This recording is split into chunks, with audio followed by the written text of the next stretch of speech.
The following is a presentation of the Belly Up Sports Media Network.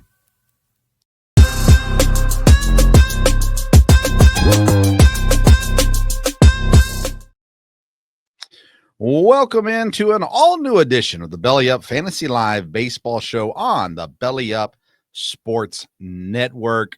We've got a loaded show for you today. My name's Vince Stover. I am your host. I'm joined, as I am every week, by the senior writer at bellyupsports.com, especially in the fantasy side of things. And once in high school, he didn't score for 35 straight innings. It's Kevin Wilson. Hey, Kev, how you doing, man? I'm doing great, Vince. And, as I mentioned, I was on the No Credential Required show the other day. And if you're into sports, it's a great time to be alive right now. Yeah. Because, we just had rivalry weekend in baseball. You've got the NBA playoffs. I grew up in Indiana, so I'm excited about the Indiana Pacers. I live in Dallas, and the Stars are in the Western Conference Finals for the third straight year. And we had an unexpected news story fall in our lap when the Mavericks seemingly out of nowhere won the first overall pick. And so we have a lot to digest over here. And I've been digesting it. So I'm ready to go tonight. So I'm excited. Well, I want to talk about rivalry week. I'm going to hold that till segment number 2 because I'm intrigued to get some thoughts on that. We're going to be talking streaming pitchers this week, who you should stream, who you should not stream. We're also going to have some Baltimore Orioles talk today. We're going to talk some Pete Rose, which we always like to talk about on this show. And, of course, we've got our waiver wire additions and subtractions as well. So let's get things kicked off with our first segment of the night. We call it the Fantasy Burner.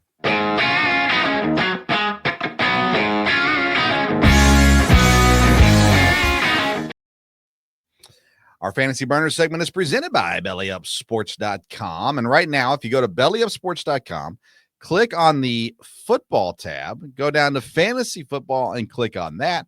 You're going to find rankings from Kevin Wilson on there. Actually, I've got some on there as well. Did you post some today? I did. Yeah. There was, the running backs portion of our dynasty rankings. I was due to release that today, which I did, in fact, do. Great. And so, Belly Up Sports is where you want to live right about now. Yeah, lots of things on there. Of course, fantasy baseball stuff as well. Then the website's more than fantasy. It's got articles about basketball, football, baseball, hockey. Everything's up there, even some non-sports related things up there as well. So check it out, bellyupsports.com. All right, so today, we sometimes when we're talking waiver wire stuff, we talk about a pitcher. Hey, stream this pitcher this week just because of who the matchup is or the opportunity or whatever it may be. And so we decided for segment number 1 today to kind of focus in on that. We've got some pitchers that you should stream this week. So these are pitchers you're not going to carry on your roster for the whole season. You're just going to be watching for the right opportunity, pick them up, play them, drop them when they're done. And then we've also got some pitchers this week that you should not be streaming that maybe in the past you've been able to stream, but this is not the week to do that. So let's get things kicked off. Kevin, we'll let you start off with the first pitcher we should stream. Okay, so if you have not had a chance, you should go back and watch last weekend's episode, because I might say that both of us were on fire in our predictions. And so I'm going to continue that. I mentioned last weekend that there are certain Chicago pitchers of the Cubs variety that we need to stream. And there are 2 of them that are on my list for this weekend as well. And one of the first one I'm going to talk about is Jameson Taillon. Yeah. Okay. I wrote it down so I'd be able to pronounce that correctly. So hopefully that is in fact what I just did. And he's at 14% rostered, and he pitched against Miami this past week. 6 innings, 3 runs, 4 hits, 7 strikeouts, no base on balls. Well, guess who he faces this week? That would be again the Miami Marlins down in Miami, which is a much better pitcher's park than Wrigley Field is. And so I think that is an excellent place to get started. Tuesday he pitches against them. And the other one is Ben Brown, which I mentioned last week, and he pitches tomorrow against Miami. Well, he faced Miami as well. 5 1/3 innings, 2 runs, 5 hits, struck out 6, walked none. I was taken back to the woodshed by some people on Reddit saying this was a crazy addition. Well, there you go. Yeah. Okay. So both of those guys are definite streamers this week. And so stream them Monday, Tuesday, kick them to the curb, and then move on. I like it. All right, I'm going to go to Los Angeles, the Los Angeles Angels, and Jose Soriano, who is currently 11.7% owned in ESPN leagues. Last week on the 13th, that was my anniversary, 19 years. Good. He pitched at San Diego. He went 7 innings, 5 Ks, 20 fantasy points, no earned runs. This week, tomorrow, Monday, he's pitching at the Sacramento Athletics. So not necessarily a great ballpark to pitch in, but the A's have not really been lighting. Well, they've had their moments. I say that carefully. They have lit up some people recently, but I still like the matchup for Soriano. And after the A's, he is pitching against the Marlins as well next week. So 2 starts against the A's and the Marlins next week. He's got a 3.46 ERA on the year. He's got double-digit points in 2 of his last 3 starts, and that was against Detroit and San Diego, where he had the double-digit fantasy points. So you give him a good matchup with the A's and the Marlins this week. I think he's a great pitcher to stream, and actually you don't have to cut him after the first one. You can hold on to him until the next start after Miami. Okay. So my other streaming pitcher this week happened. It's hard to believe that a New York Yankees starting pitcher is only at 4.7% rostered, but that's Will Warren. Okay. And the last 2, he's at 4.7, as I mentioned. At the last 2 starts at Athletics, 7 1/3 innings, 1 run, 4 hits, 7 strikeouts, 1 base on balls. Then he pitched at Seattle, and the Mariners are playing extremely well. We'll get into that, I'm sure, a little bit later. Let's see. He gave up 2 runs, 4 hits, and 5 innings, 9 strikeouts, 1 base on balls.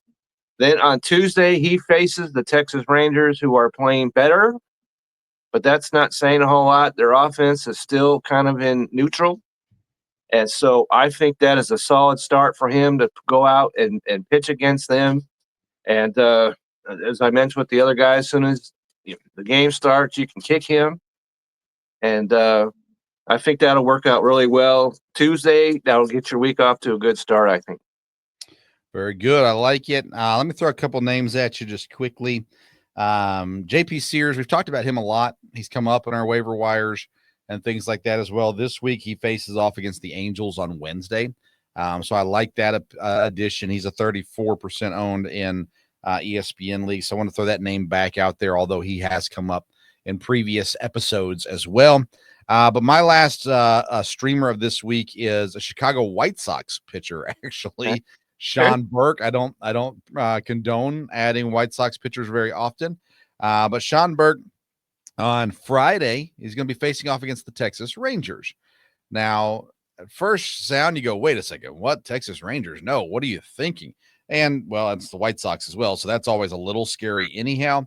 But at the end of the day, the Rangers, although they're playing better baseball to a degree as of late, they're still not been hitting the ball super well.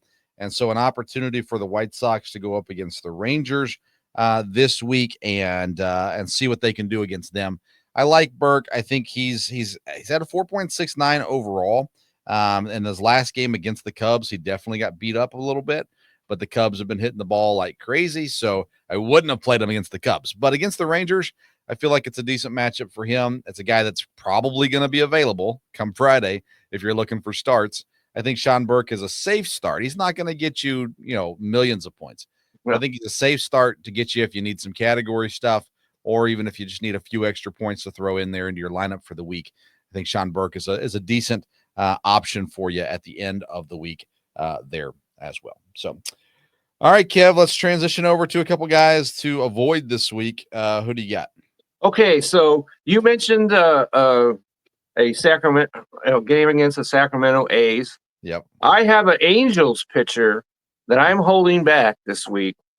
and that is Kyle Hendricks. Yeah. Okay. And against San Diego, 6 innings, 3 runs, 5 hits, only 4 strikeouts.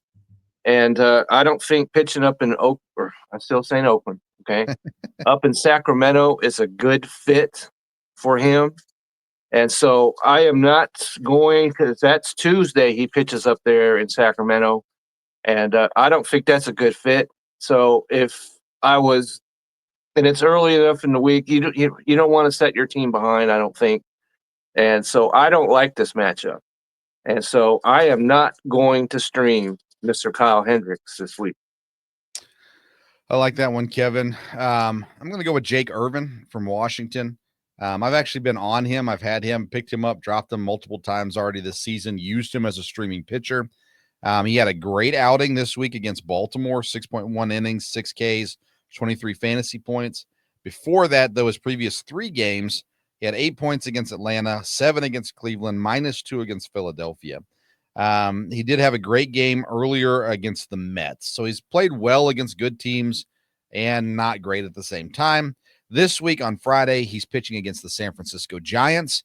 Not, an elite hitting ball club, but still, I just don't think this is the right start for Jake Irvin this week. So typically I would be all in on throwing some starts to Jake Irvin. This week, I am not. He is 16.5% rostered in ESPN leagues. I just think he's been valuable at times, but you got to get that right matchup. He was great against Colorado, great against Pittsburgh. Well, those are the games you want to pitch him against. Not so much. I don't think so, at least this week against San Francisco. Okay, so my second guy that I have pitches for your Milwaukee Brewers, and that's Logan Henderson. Oh, okay. And, okay, he's pitching well, but his own manager would not commit to him pitching this week. And it's kind of hard to believe because he's pitched pretty well. 2 starts, 11 innings, 3 runs, 7 hits, 16 strikeouts, 2 base on balls. Sounds like somebody you'd want to have pitch for you. Yeah. But they are not committing to him. Maybe if they do say they're going to go ahead and start him, maybe, because he should pitch if he does against Baltimore. We're going to get into them in a minute. But since there's no commitment by his own manager, I will not commit myself to pitching him until I know for sure he's going to go. And so I just can't get in on Logan Henderson if his own manager is not in on him. All right. So, man, this is a whole nother topic. If you're in a dynasty league, go get them. Get them, stick them in there, especially if you got a minor league system in your dynasty league. Go get them, put him down there. He's a future. He's the future for Milwaukee. He's looked great. They got some other pitchers that are young coming up that should get some time here soon as well. Tons of injuries from the pitchers. Not a lot of consistency going on right now in Milwaukee pitching staff. Logan Henderson is a joy to watch. His 2 games have been amazing. Milwaukee gets weird about these young pitchers, and I wish they would just let them fly, man. But yeah, it's more of a managerial issue than it is a player issue when it comes to fantasy, trying to figure out the fantasy wise, as Kevin so well put it. So good stuff. The last guy I've got is Taj Bradley from Tampa, 43.1% owned right now. He's pitching Wednesday against the Astros. He's coming off a very poor performance last week against Miami, going 4 innings, 5 earned runs, 6 strikeouts, and 3 walks, -2 fantasy points. He's been okay at times, okay against Milwaukee, okay against the Yankees even. But overall, he's not been great. I don't really like Tampa pitchers this year. I've been staying away from them overall. But Taj Bradley's had his moments. This week against Houston is not a moment I'm willing to take my chances on against the Astros right now. So for me, he's a guy I would not stream this week, but I would watch for matchups down the road. Okay, so this is the guy that when we get into our ads and drops was going to be on my drop list. And so I'm right there with you on him. At Miami, as you mentioned, that's not a line that you want to get yourself involved in. Actually, I had some pitchers who were absolutely abhorrent this week. Yeah. And I tried him And that's all I'm going to do with him. That's into that. And so I'm with you on that. And the last guy that I'm holding back, I think is if you're in Dynasty, as you mentioned, he has value, but Landon Knack of the Dodgers. Okay. Okay. Starting pitcher, of course, against the Athletics. This is not good. 4 2/3 innings, 5 runs, 7 hits. He did strike out 8, which okay. But he pitches this week against the Arizona Diamondbacks. And that is not something that you want to get yourself into. He's just not a pitcher I trust. Yeah. Maybe going forward, we can trust him, but I don't do it against Arizona. There's 0 chance that he's a streamer for me this week. Yeah, I think the Dodgers are interesting right now because I went ahead and grabbed Kershaw this week to see if maybe he would do something. I'm sure we'll discuss that a little bit later too. But yeah, so there's, we went into the season going, the Dodgers got all these pitchers, they're going to be great. And then all their pitchers keep getting hurt. And then the guys that are time to step up aren't really doing what we're expecting them to do. And that's going to be interesting to watch as the season goes on. Can they get healthy will be the big thing, obviously, but gracious. That's the Fantasy Burner streaming pitchers this week. Check out bellyupsports.com for more articles related to fantasy baseball, fantasy football, as well as MLB, NFL, NCAA, NBA, NHL, all kinds of stuff over there on bellyupsports.com. All right, let's head into our second segment. We call it the Hot Corner.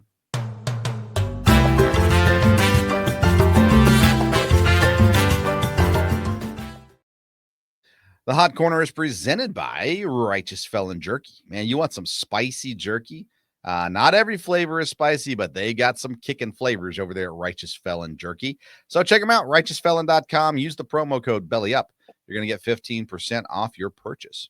Kevin, this is not a program that we are typically get too animated. We're relatively even-keeled guys. We're not a hot take program as well. But I have a feeling the topics we're going to talk about today might incite a little bit of I don't know, energy maybe is the right word for it, because the topics we have to discuss today are really, really intriguing, I think. Let's start with Minnesota because the Twins, we're not going to go through all the standings and stuff today, but the Twins just went on a 13-game win streak. They went 35 innings without allowing a run. Today, they ended up losing to Milwaukee after embarrassing them, shutting them out 2 straight games. They get a pitcher that gets called up. It's kind of almost like they gave up. Not they didn't give up, but it's almost like they just kind of said, hey, we're going to lose at some point. Let's just take our chances here and see what happens. It's not a big deal. They still made a game out of it at the end of the day, but an incredible run by Minnesota, because I was going to go back and I didn't have the time to do it. I was going to go back to, it was either 2 or 3 weeks ago on our program that I said, I think we can count Minnesota out. And I wrote them off. Yes. And now we're sitting here. They're still 5 games back, which is amazing. 13 straight wins, and they're still 5 games back. But they're also 5 games above 500 now. Their run differential is drastically different than it was when we made those comments 3 weeks ago. They are now in the playoff, picture, all that kind of stuff. And we can discuss that they're still 5 games back, which is incredible that the division has hung on the way it has. But to me, I just think it's so impressive what Minnesota has done over these last couple weeks, and to be able to go 13 straight games is cool in and of itself. And they talked to Joe Ryan, the pitcher, during the Milwaukee game on Saturday, and they asked him what was the difference between their win streak last year and their win streak this year. And I thought it was great. He said, last year we felt like we were winning because the other teams were making mistakes. He said, this year it feels like we're winning because we're playing really good baseball. And I agree with him. I think Minnesota's done some great things and had some pretty big injuries this last week as well. What are your thoughts? That's right. A scary collision out there in the outfield. Yeah.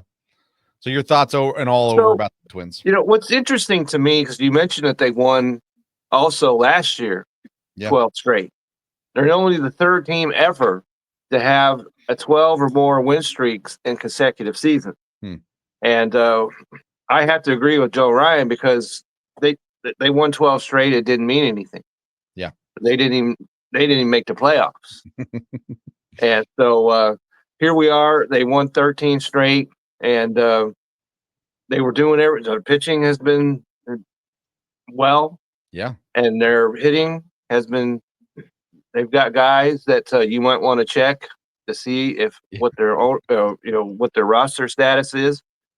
And so you got to be impressed with this. And the only reason why it's got to be frustrating, though, as you mentioned, won 13 straight and you're still 5 games out because the Detroit Tigers have the best record in all of baseball.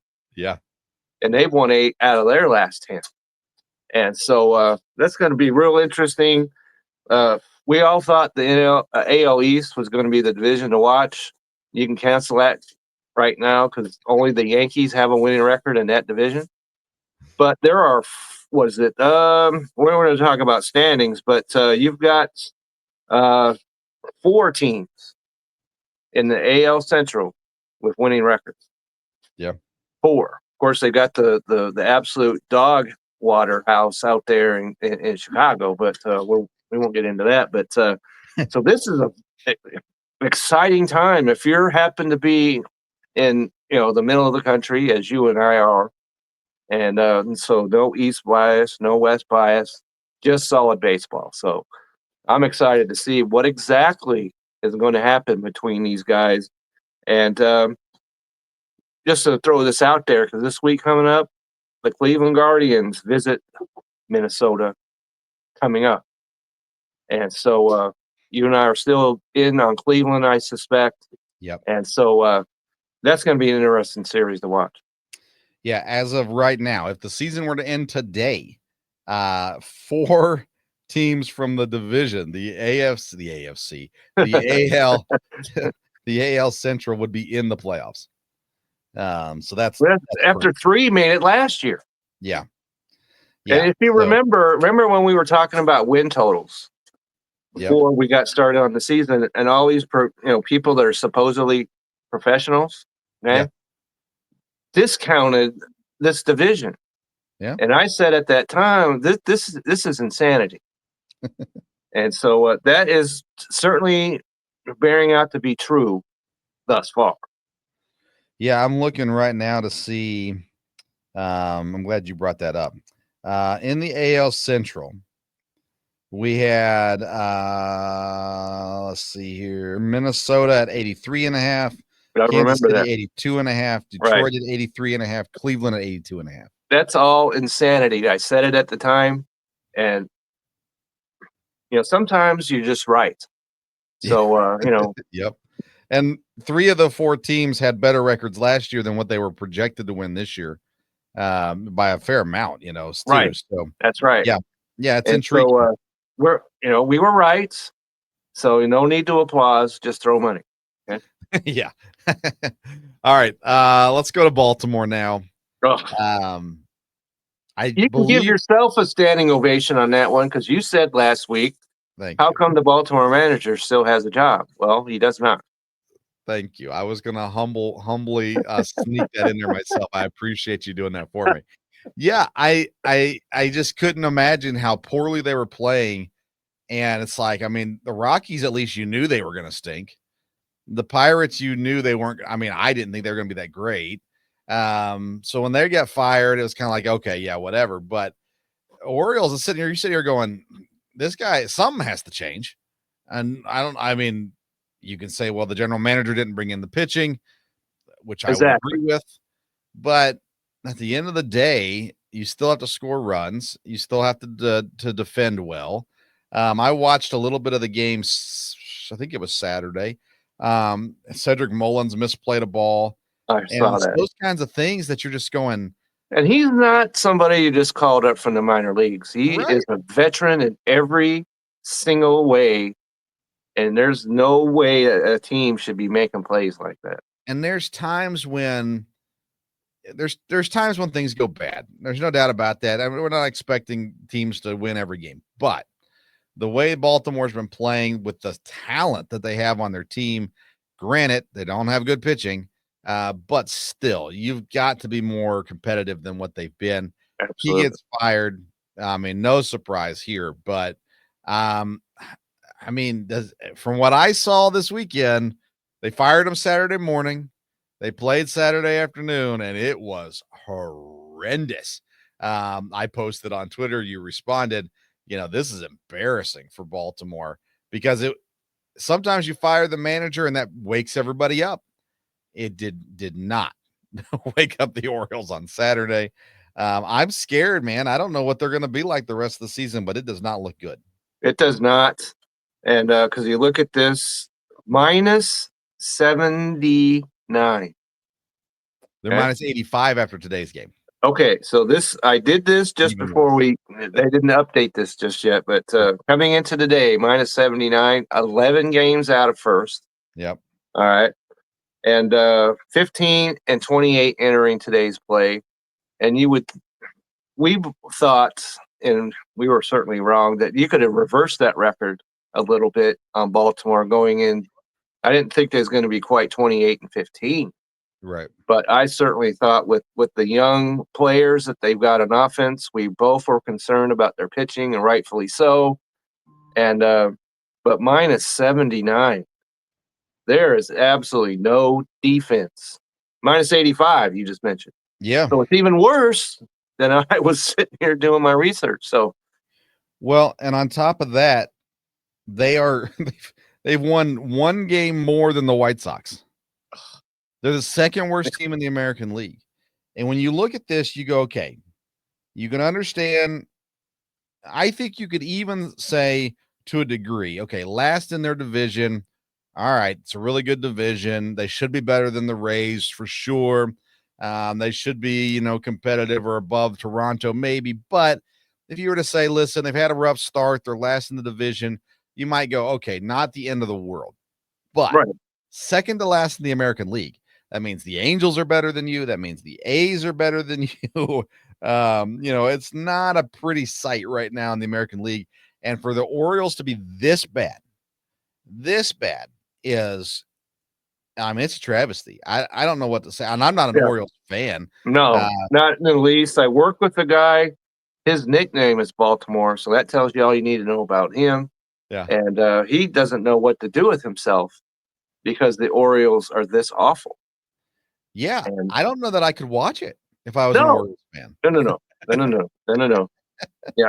So, fortunately for all concerned, I do not live anywhere close to Baltimore, so I don't have to worry about watching any of that. But yeah,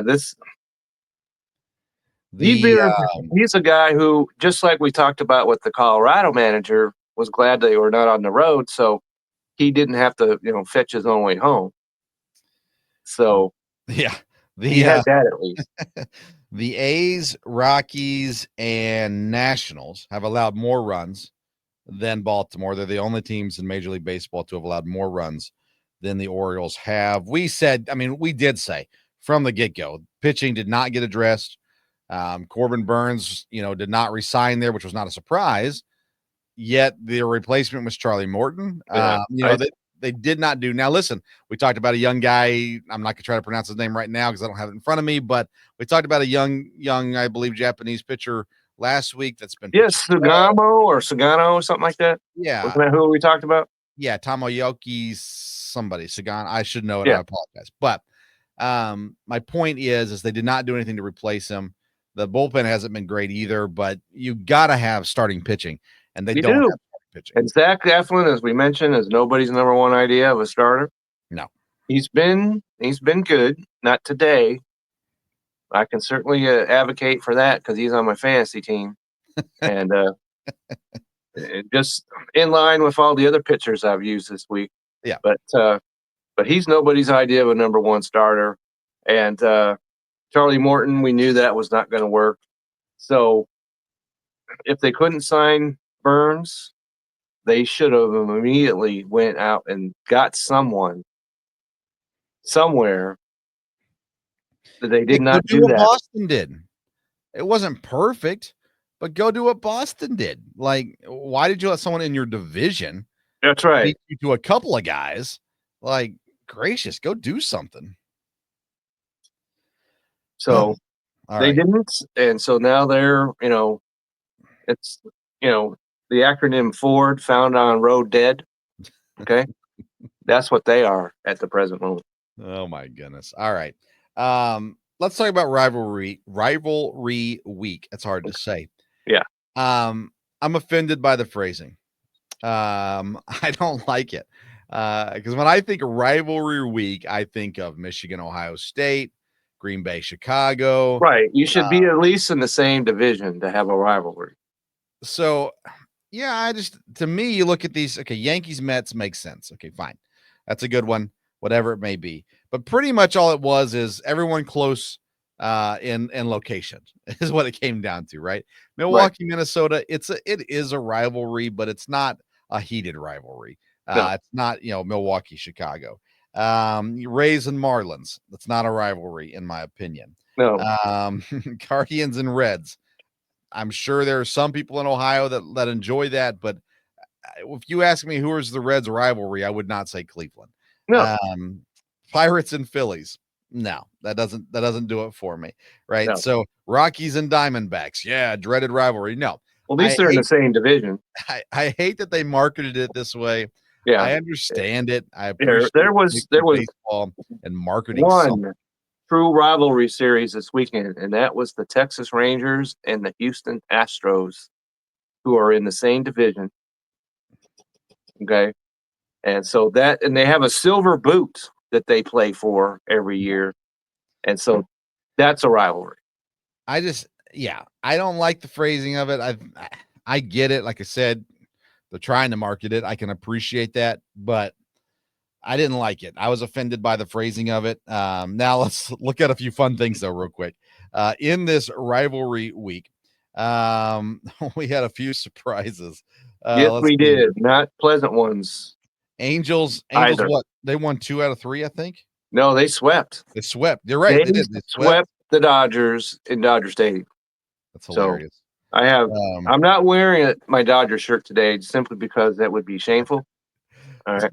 I got my Ranger shirt on today. So let's talk about Saturday.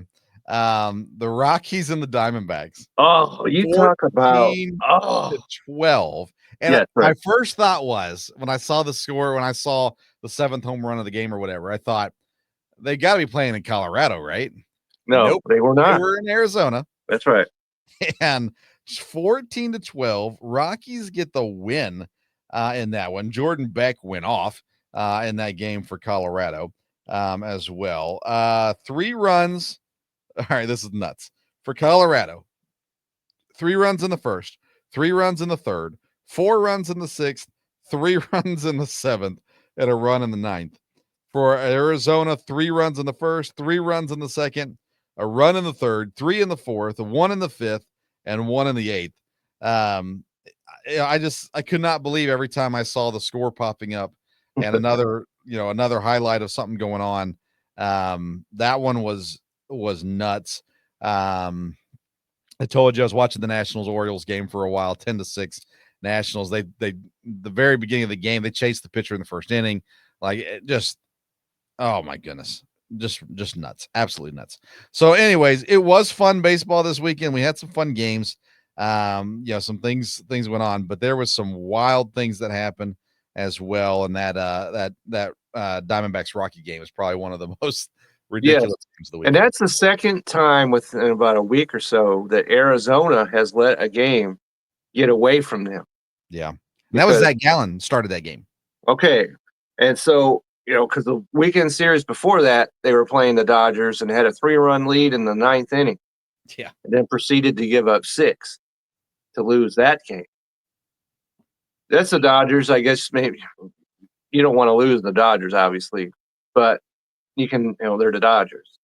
There is no reason why you're losing to the Colorado Rockies, who just fired their manager 1 week earlier. And you've got a pretty good sizable lead going into the 7th inning and lose. Yeah. Those are things that haunt you forever. Yeah, you'll look back at that when you miss by 1 game. Miss 2 games. If you make them, don't miss it. Let's say they miss the playoffs by 2 games. There they are right there. Yep. I've got down to talk about Kershaw. Are we talking about him next segment? Yes, we can do that. We'll hold off on that then. We'll talk about him next segment. Early in the week, since we finished our show last week, Major League Baseball announced that lifetime bans end when the life ends, which is something Kevin talked about last year that made the most sense. We talked about it when Pete Rose passed away. And I think this makes a whole lot of sense. I think now the question is what will the Hall of Fame voters do? But there is no question in my mind that Pete Rose should be in the Hall of Fame. And I love that he is now eligible to be in the Hall of Fame. Well, and I've seen some pretty horrific things written and said about Pete Rose. Yeah. But at least now the Hall of Fame voters can't hide behind the fact that he's been, lifetime banned. So that let them off the hook. Now they're right in the spotlight. So what are you going to do? Are you going to put him in or not? Let's hear from you, because they're the ones that we need to hear from. Right. And so I'm glad we are, in fact, going to hear from him. And Shoeless Joe Jackson's way, way, way, way before our time. Right. But there's certainly an argument to be made that he got a raw deal. And so let's discuss this. So on the Belly Up bonus round, which is a new Belly Up That's right. show segment thing that we do on the Belly Up Sports YouTube channel. We had a segment where we discussed, I was on with a couple other guys, Ryan McCarthy and Hector Flores. Yeah. Nunez. Yeah. Flores. Yeah. Sorry, Hector. And we brought up, players that you like that everyone else hates. What I chose to do was go with the steroid era baseball players, the Mark McGwire, Sammy Sosa, Barry Bonds, those guys. And I said they deserve to be in the Hall of Fame. Pete Rose is so different than that. And I'm interested to see how the Hall of Fame ballot, how they handle this, because he didn't cheat. He didn't do anything. There's nothing proven that he cheated, that he did something to mess up the game, that he did something to impact the game. Now he did something that was against the rules, but nothing he did. And if you take away his managerial career and just focus in on his playing career, he deserves to be in the Hall of Fame. And he's waited a long time. So if the voters for the Hall of Fame say, we're going to let him in, but we're not going to let him in the first year he's on the ballot, fine. As long as he gets in, that's all I care about. And listen, he was before me. I never watched Pete Rose play. I think he played the year I was born. Yeah. But that's how far ago that was. I'm smart enough, and I'm not smart, but I'm smart enough to know that if you take Pete Rose's career out of baseball, it impacts so many things in the record books, so many things in the highlights, so many things in the lore of Major League Baseball. He's got to be in the Hall of Fame. He deserves to be in the Hall of Fame. And the Hall of Fame voters are morons if they don't vote him in. He paid his penalty. He paid his price. He is different than the steroid people. He did not cheat. And he is one of the best baseball players to have played the game. Put him in the Hall of Fame. I'm glad that the commissioner chose to do this. I appreciate how they worded everything. They were careful not to rub past commissioners' faces in the dirt and all that kind of stuff. It made sense. He paid his penalty, paid his price. He is gone. His lifetime is done. Therefore, the lifetime ban is done too. Kevin, you were on the mark on this last year. But I think he's got to be in the Hall of Fame now. And at least with the steroid people, the Hall of Fame voters had a say in that. Yeah. Now we could debate whether or not you agree with that say, but they had a say. And Pete Rose didn't have a say. And I didn't think that he should have one because of what he agreed to back in the day. But now that he's passed, let's debate this. Yeah. And so they can't hide behind anything, as I mentioned. And so I'm glad this is going to happen. And the only thing that gives me a little pause is because now they're talking about there's some kind of, accusations that he was involved in some kind of sexual thing. I don't know anything about that. So I'm not going to even getting into any of that because I don't know anything about that. Yeah. But we're talking about straight up baseball. He deserves, and you could put this on his plaque. You know what I'm saying? The whole thing about he broke baseball's number one rule. Yeah. The only rule in the entire history of sports that's sitting right there when you walk in on the field of play. It's right there in every single major league clubhouse. So he violated it, but he paid the penalty. So let's discuss this.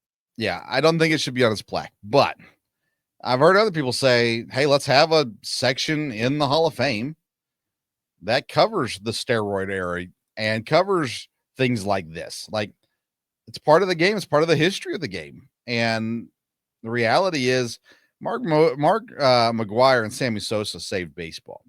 And yeah, in 1997, they absolutely did. Yeah, and the district, I mean, I get that they cheated. I get that they had steroids. Or was I get it 98? I forget. 98, I believe. But okay. They deserve recognition and not shame.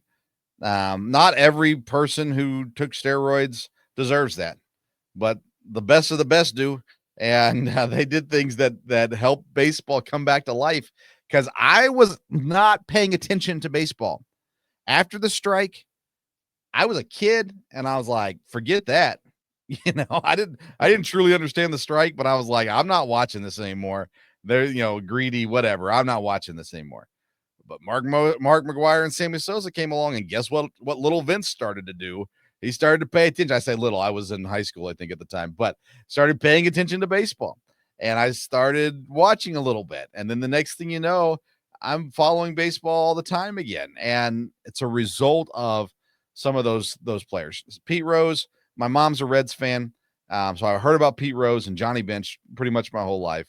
But he deserves. Listen, you cannot go to Major League Baseball. You see him sliding head first into bases, and it's like you see he deserves to be there. He did all that and wasn't hurt. Right.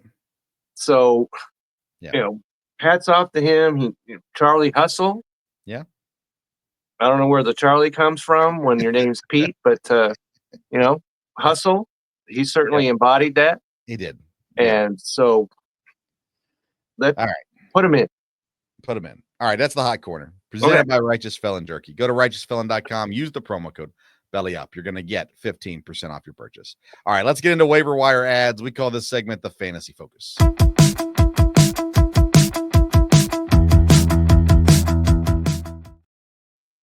Fantasy Focus is presented by SeatGeek. Go to SeatGeek.com to buy your next baseball tickets, or any other tickets for that matter. Use the code BellyUpSports. You're going to get $20 off your purchase. Let's start with drops, Kevin. I'm going to let you take this one today. I'm not going to give any drops today. Not to say there aren't people that can be dropped, but I'm not going to go there today. But Kevin, I know you are. So tell us about. Right. So I've been playing fantasy baseball, a few years now. And I have never in my history had a player that I was so miffed at that I had to send him way away. And that's Aaron Nola of the Philadelphia Phillies. Now, I know you talked about him a couple of weeks ago. Yeah. And I resisted dropping him at that point. He had two pretty good starts. So I was like, okay. And then he pitched, and he had 3 fantasy points. And I was like, okay, this maybe not. But negative 14 fantasy points is what he produced. Produced is the wrong word. Okay. And because he 3 2/3 innings, gave up 9 runs on 12 hits against St. Louis. Okay. And I know now he's on the IL. Right. So if you're like me, and I don't have any spots open in my IL spots, none. They're filled. And actually, until today, I had more guys on the IL than I had spots to put them in. So I guess you can make an argument that if you do have one, you could put him in there. But beyond that, Aaron Nola, cut him, get him out, throw him out, send him packing. Okay. And hang on. I'm going to talk about this for a second. Okay. So we talked about him. We spent time on him. He started off the season all single digit points for his first 1, 2, 3, 4, 5 starts. Right. And then all of a sudden, April 27th against Chicago Cubs, he goes 7 innings, 6 strikeouts, 1 earned run, 23 fantasy points. Right. Against Arizona, the following start, 6 innings, 8 strikeouts, no earned runs, 26 fantasy points. Okay, so I was riding high at that point. Right. Okay, he's turned it around. He's starting to find his groove. Whatever. Then he goes out against Cleveland, 5 innings, 4 earned runs, 5 strikeouts, 2 fantasy points. And I admit I'm with you on this. I'm going, oh man, I just don't know. And then the St. Louis game on Wednesday, and now he's on the injured reserve, injured list. 1-7 on the year, 6.16 ERA on the year. He's still doing some strikeouts. His whip isn't horrible, but 62 fantasy points on the year. The league that I have him in is a categories league. So I haven't been as hurt as points leagues have been with him. But yeah, I think I'm with you, Kevin. Yeah. I don't know. I mean, I know he's injured. If you have an injured list spot, you can put him on there. Maybe let him start another game before you activate him, even if you have the room to do that. But I don't know how you can sit around too much longer with Aaron Nola and trust that he's gonna. And I don't know that you can trade him and get anything for him. No. There's nothing that you're going to get for him. And so that was a rage drop for me. Okay. I'd never done that before. And so one of the things I said last week, which was, as I said, was a banner week. Okay. I said, drop Tanner Houck. If you did not listen to that advice, 2 in the third innings, 11 runs on 9 hits. Okay. And so negative 22 fantasy points. Now he's on the IL as well. Okay. It's because his manager beat the crap out of him. That I can fully embrace that. I did not. I said drop him. I saw people were adding him though, and then they learned their lesson on this. Yeah. And even if I had an IL spot, I'm sure I'm not using it on Tanner Houck. Right. And so you need to send him packing. Bryce Elder, I spoke about him last week. I believe it was. I liked him, but the Braves sent him down to AAA, so cancel him. And then one of the saddest days was I actually had to finally say, Anthony Santander, you've got to go. I spoke highly of him before the season, okay, but he had to go. Plus, he has left hip soreness right now, and so he is not producing, and it's just not working. So don't torture yourself anymore. Drop him. And if somebody else wants to pick him up and deal with it, let them have it. Okay. I just had it with Anthony Santander. And talk about a black mark against one's procrastinations. Well, that's it for me. Let me throw one more guy out there. I know I said I didn't have any. But one of the leading relief pitchers in fantasy baseball right now, Jose Alvarado from Philadelphia, suspended. That's right. And he was on my other fantasy team, so that's another rage drop. So time to cut him loose as well. 80 games, he's gone. There's zero reason to have him. He's been crazy good this year. He has, and now we can explain that. Yeah. So, yeah. All right. Very good. All right. Let's go to ads, Kevin. And I'll start us off this time with a guy just up the road from you, Josh Jung from the Texas Rangers. He's rostered in 20.9% of leagues. His brother got sent back down to the minors, by the way, in Detroit. That was a nice I watched that live though when the mom was in the stands. That was pretty cool. He's not been perfect. Josh has not, but good series against Colorado, of course. Decent series against Houston. About every other day was a good day for him. On the year, he's batting .282, 7 home runs, 3 stolen bases, only 19 RBIs. That goes back to the Rangers not scoring runs. But 79 fantasy points. He's playing third base, and third base seems to be a tough position to find guys these days. So Josh Jung, if you need a third baseman, I like what he's doing in Texas right now, and I think he's a solid ad right now. I have him on my list as well. And one of the things that you didn't mention, because 5 games in his last 12, he has 2+ hits. Right. So he's putting bat on ball. So he's a guy I like as well. And one guy that I have that we could have talked about his stream, but I wanted to hold him back over here because he is my fantasy baseball MVP of this past week, and that's Chris Paddock of the Minnesota Twins.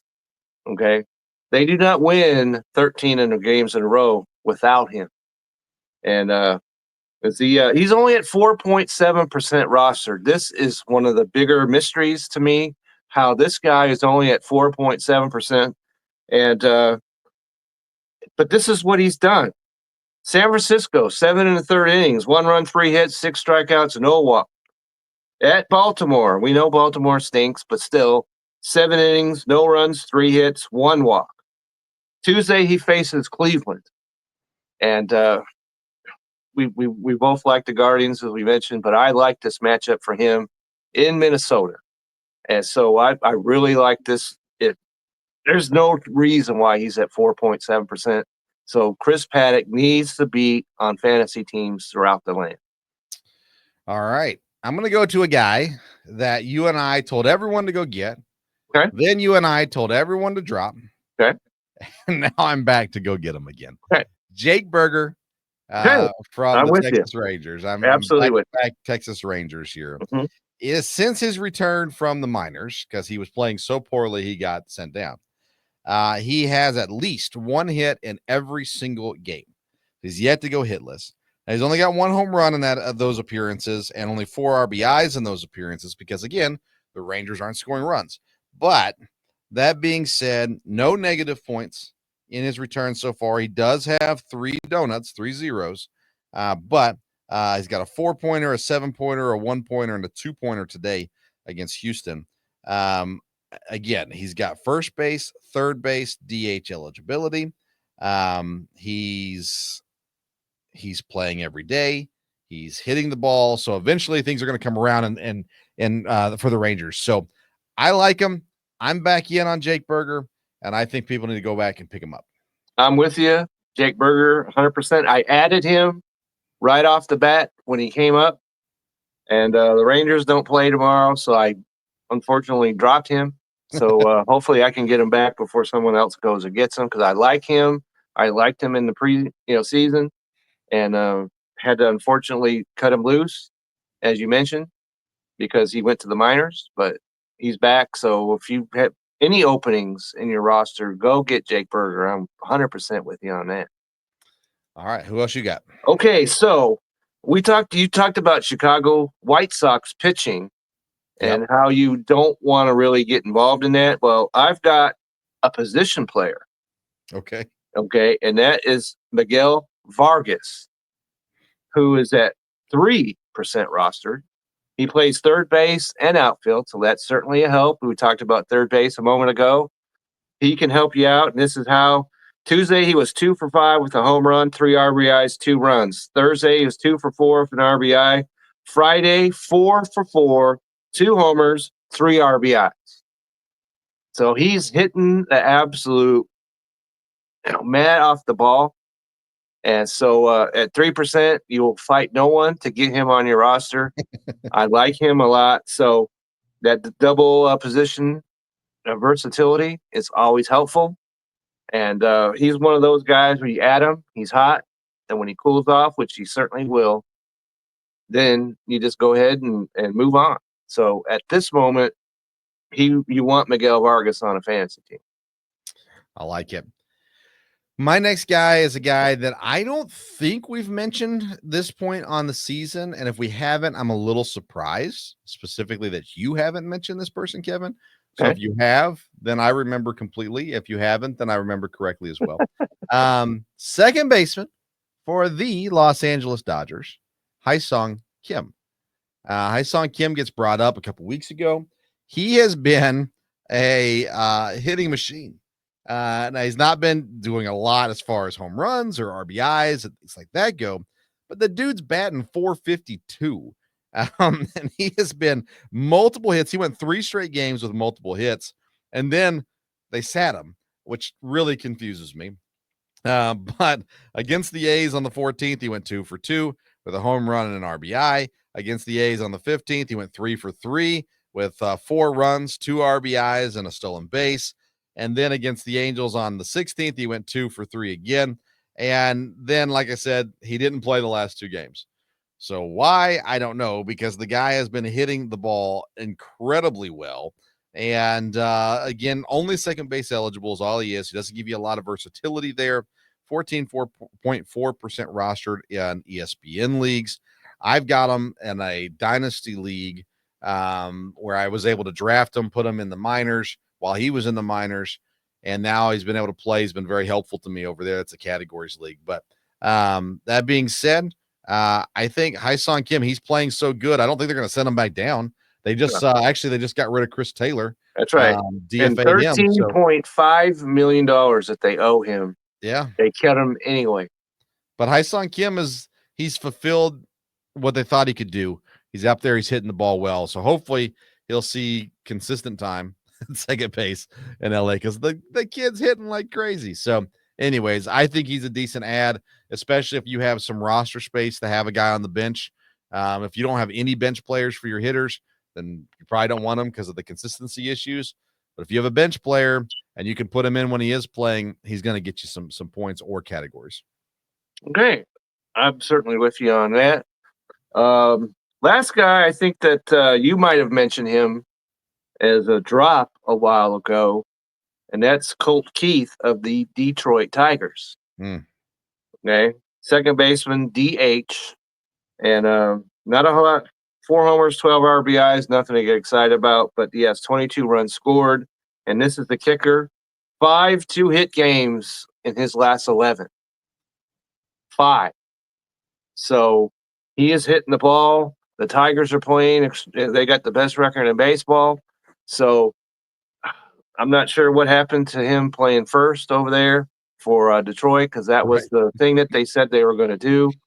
That has not happened. But what happened? Spencer Torkelson happened. That's right. So that put a stop to that. But second base is still a position, you just mentioned, that you could probably use some backup, right? And he is DH, which in our league is certainly helpful, seeing as how I just dropped Mr. Santander out of the DH slot. So he could help out with that. So I like him going forward. And so Adam. So I'm not saying that I didn't say to cut him. If I did, I've picked him back up in a league. Okay. So I'm with you on that one. I like Colt Keith a lot. I was hoping he'd get first base eligibility. Torkelson's been playing great. So that being said, though, I'm with you on that one. All right, let me throw 2 pitchers your way. Okay. One is for the Los Angeles Angels again. Are you kidding me? More Angels, guys? Wow. Okay. Jack Kochanowicz, the pitcher for them. His last 2 starts: Baltimore on the 10th, 5.2 innings, 1 earned run, 4 walks, 4 strikeouts, 17 fantasy points. Against the Dodgers on the 16th, 6.2 innings, 1 earned run, 4 walks, 5 strikeouts, 21 fantasy points. On Wednesday, he'll face off against the A's. And so he's pitching hot right now, and got a good matchup this week. I like Jack Kochanowicz from the Los Angeles Angels. And then my final guy is a guy that I've been a massive fan of, but he did not get the opportunity coming into this year to actually pitch in a rotation. Well, he is now going to pitch in a rotation, and that's on Tuesday. Hayden Birdsong from the San Francisco Giants. He was in a role that was in the bullpen. They are going to put him back into the rotation now. They have moving Jordan Hicks to the bullpen in his place. And Hayden Birdsong is a young guy, incredibly talented. On the season so far, 2.31 ERA, 25 strikeouts, a 1-0 record, 77 fantasy points. All that's coming out of the pen. His best games of the year came against Houston, Seattle, the Yankees, Milwaukee, and the Texas Rangers. Again, all out of the pen, pitching 2 to 3 innings at a time. This time, he'll get the opportunity to go 4, 5, 6 innings deep as the starter. And I really, really like the potential of Hayden Birdsong. You get a guy that most people might be avoiding because he's been in the bullpen. Now he's going to be in the rotation, and I believe he'll be good enough to stick in the rotation for the rest of the season as well. So I am very high on Hayden Birdsong and would encourage people with pitching needs to go check out Hayden Birdsong from the San Francisco Giants. Especially if you're in a league like the other league that you and I are in that has both starting and relief You're role. right. You can slide him in there, and you can carry one less relief pitcher if you do it that way. So in Dynasty, this guy's got all kinds of potential. And Yeah. so I am certainly with you on Hayden Birdsong. Very good. All right. So let's talk about next week. Next week, we are getting into Memorial Day weekend. So we plan to have a show. Me and Kevin will talk off air about when that show will be recorded. But we will have a show for you next week to enjoy on your Memorial Day weekend. And, of course, some really good baseball coming up this week as well. Kevin, tell the fine folks. I know we already talked about your running back rankings on the website, but tell everybody about what's going on what you've got going on, both written and you got some FaceTime as well going on these days. Yeah, it's been a pretty busy week for me because not only do I have the running backs there that dropped today earlier in the week, I dropped wide receivers. Yep. Dynasty. And so you don't want to approach a draft without having these Dynasty rankings. We've got all of them there. So certainly check those out. And also, I was on the No Credentials Required.